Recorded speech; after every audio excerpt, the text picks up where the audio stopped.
Magandang araw mga bossing. Sa naghahanap ng crossover, ito available tayo. 2 unit mga boss. Ano? Isang manual, isang 4-wheel drive, isang diesel, isang gasoline engine mga boss. So sa mga interesado, kutan lang natin ang bahagya mga bossing, no?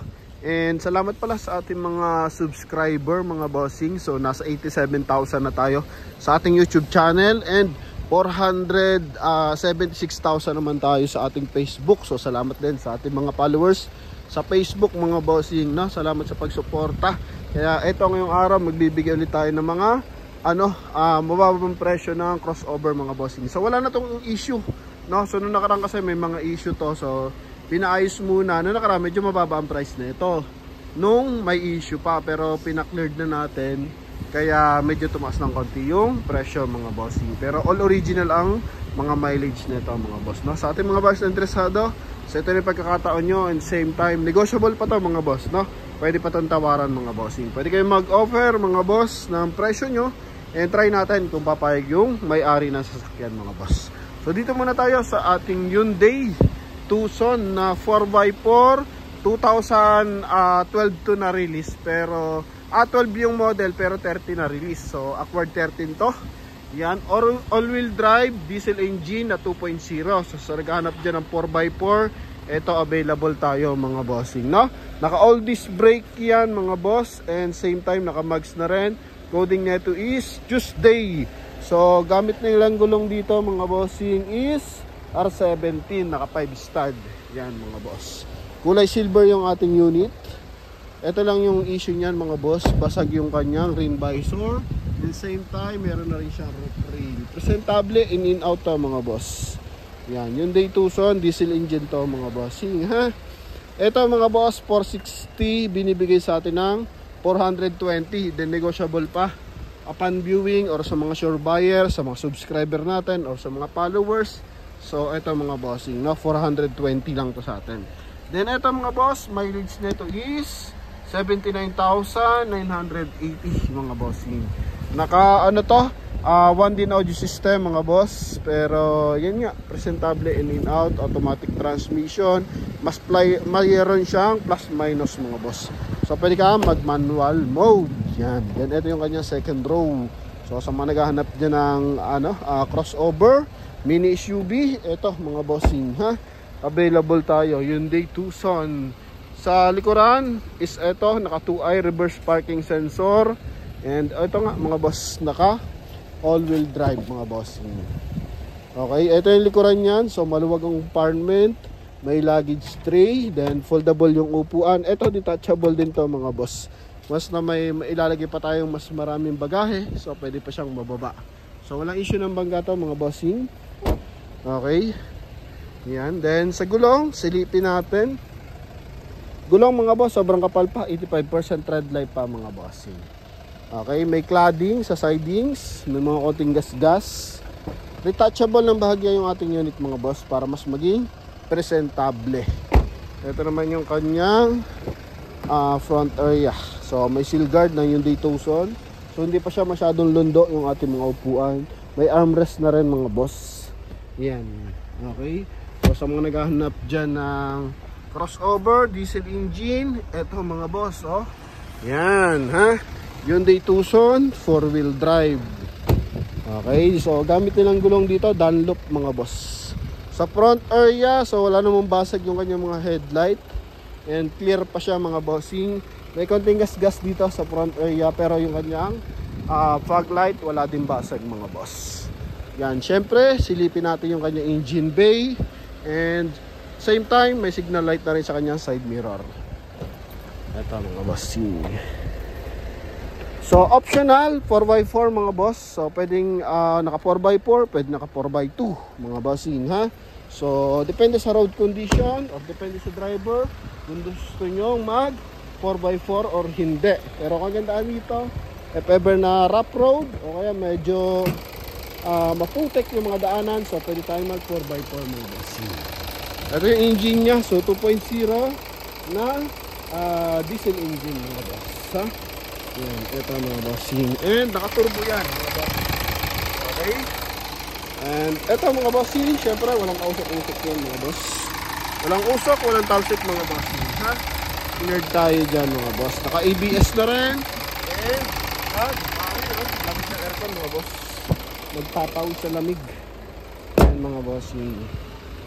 Okay, so original lahat ng bubog niya mga boss. Ito yung kabilang side. So huling sulyap para sa ating Hyundai Tucson mga boss. Dito meron siyang automatically skid plate. Yan o. Kaya papansin mo, para may pang wave siya ng tubig pagdating sa front area. Para hindi rin masyado nadudumihan yung ating engine bay mga boss. Yan. Okay, so 2012 model, release ng 13. So acquired ng 13. And yung ating fast brake na adventure, eto. Sama na natin to mga bossing. 325 lang to. 2015 model yan. So kararating lang yan. And 77 ang original mileage yan. Medyo madumi lang mga boss kasi kararating nga lang. And ipaparetouch natin ng bahagya yung kanyang hood. So ikutan natin meme ng konti. Okay. So dito muna tayo sa ating EcoSport mga bossing. 2017 model to ha. 17 model manual. So 1.5 liters gasoline engine. Original mileage niya 74,000 km. And legit first owner. Coding is Monday mga boss. Yan, kulay blue naman yung ating unit mga bossing. Gulong naman nito is naka ano na ba to? R16 mga boss, naka 4 stud. Yan, so sa naghahanap na medyo mataas ang ground clearance, eto, available tayo. And manual transmission to. So hindi masyadong issue ang transmission pag ganito mga bossing. So usually kinatatakutan kasi kay Ford is yung transmission pag automatic. Pero pag ganitong manual is ano to, safe na safe mga bossing. Original mileage 76,000 mga bossing. 845 yan. 17 model to mga boss ha. Kulay blue. Oh ha. Yan. Then ito yung likuran niya. Dito lang may mga konting dumit, gas-gas, mancha sa kanyang spare tire cover. So coding is Monday. Ito mga bossing is 280 negotiable. So nung nakaraan ito kasi is parang 255 lang ata o 260. Parang gano'n ang presyo natin pero meron kasi itong issue noon. So declared naman yan. And sabi ko, paayos na lang nila yung issue. And yun nga, inad na lang nila yung repair mga bossing. Kaya sa 280 negotiable ng bahagya yan mga boss. And syempre kasama dyan yung transfer of ownership. Pero kung gusto nyo tumawad ng sagaran, pwede naman mga boss. Eto, naka-leather manual transmission mga bossing. Siyempre silipin natin yung kanyang engine bay. Okay, responsive ang mga pintuan, mga ano nito, window. Kasi 17 model naman to mga boss. Front area, walang basag ang fog light, walang basag ang headlight. Ito lang, may mga discoloration lang sa kanyang front grille. Okay, pero almost presentable talaga itong ating Ford EcoSport na to mga boss. Yan, manual pa, mataas ang ground clearance. Meron pa siyang blind spot. And eto mga bossing is may signal light din sa kanyang side mirror. Off-in natin ang kanyang engine bay, syempre. Yan.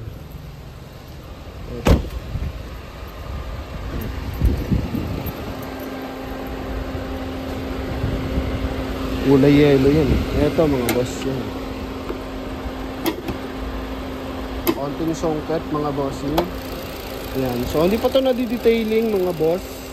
And ito mga bossing, syempre ito yung kanyang dipstick mga boss. Ito, medyo malalim kasi ito mga bossing. So, walang usok yan mga boss, walang talsik ha?